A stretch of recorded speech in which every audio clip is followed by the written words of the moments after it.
సాలూరు నియోజకవర్గంలోని వైఎస్ఆర్సీపీ ఎమ్మెల్యే అభ్యర్థి పీడిక రాజన్న దొర ఈరోజు సాలూరు మండలంలోని శివరాంపురం గ్రామం నుంచి తన ఎన్నికల ప్రచారాన్ని ప్రారంభించారు. ప్రచారంలో భాగంగా శివరాంపురం శివాలయంలో పూజలు నిర్వహించి అనంతరం ఇంటింటికి వెళ్లి ప్రచారాన్ని చేశారు. రాజన్న దొర ఈ సందర్భంగా మాట్లాడుతూ వైఎస్ఆర్ పార్టీ అభివృద్ధి చేసింది కాబట్టి ఓటు అడిగే హక్కు మాకే ఉందని, టీడీపీ చెప్పే అబద్ధపు మాటలు విని మోసపోవద్దని, టీడీపీ వాళ్ళు మాటలు వింటే మళ్లీ అభివృద్ధి కుంటుపడుతుందని, కాబట్టి వైసీపీకి ఓటు వేసి తనని 5వ సారి ఎమ్మెల్యేగా నిలబెట్టుకోవాలని ఓటర్లను కోరుకున్నారు. బీజేపీతో ఈరోజు పొత్తు పెట్టుకున్నారు. ఇదే మరి పవన్ కళ్యాణ్ టీడీపీని భూతాపిస్తం చేస్తాం, టీడీపీ కుంభకోణం కొట్టేస్తాం, దీన్ని పాచేస్తాం, చంపేస్తామంటే మాట్లాడారు.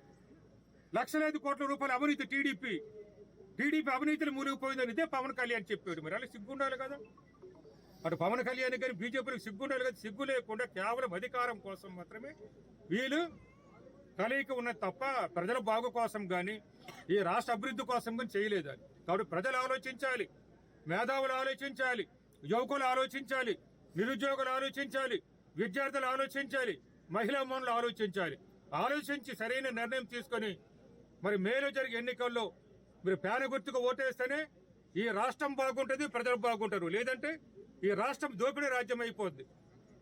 ఒక మేధావిగా చెప్పుకున్న ఐఏఎస్ ఆఫీసర్ ఒక పార్టీని కూడా పెట్టాడు. మొన్నేమో కులం పార్టీకి, కులం ప్రకారం ఆ పార్టీకి సపోర్ట్ చేస్తుంటారు. మొన్న మేము చాలా గౌరవించాం, మేధావిగానే ఆలోచించాం.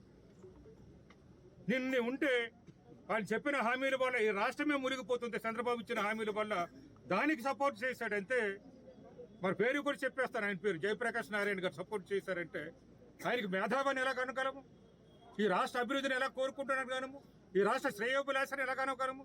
జయప్రకాష్ నారాయణ ఆయన కులం ప్రకారం మాట్లాడారని అంటాను నేను. కాబట్టి మీ అందరి ద్వారా నేను సాలుని ప్రజలకు మనవి చేసుకుంటున్నాను. రాజన్న దొరగా నేనేం చేశానో మీకు తెలుసు. జగన్ గారు ప్రతి ఇంటికి కూడా సంక్షేమ పథకాలు ఇచ్చాడు, అభివృద్ధి కార్యక్రమాలు చేపట్టాం. అందరూ కూడా ఆఖరి అనేది లేకుండా చేశాడు. ఒక మాటలు చెప్పాలైతే కరోనా సమయంలో కూడా మీ ప్రాణాలు కాపాడాడు. 2 సంవత్సరాలు కరోనా ఉన్నప్పుడు కూడా ఈ నియోజకవర్గంలో సుమారు 1200 కోట్ల రూపాయల అభివృద్ధి కార్యక్రమాలు చేపట్టాం. సుమారు 1600 కోట్ల రూపాయలతో సంక్షేమ కార్యక్రమాలు చేపట్టామంటే జగన్మోహన్ రెడ్డి గారు పరిపాలన ఎలాగున్నదో మీరు ఆలోచించాలి.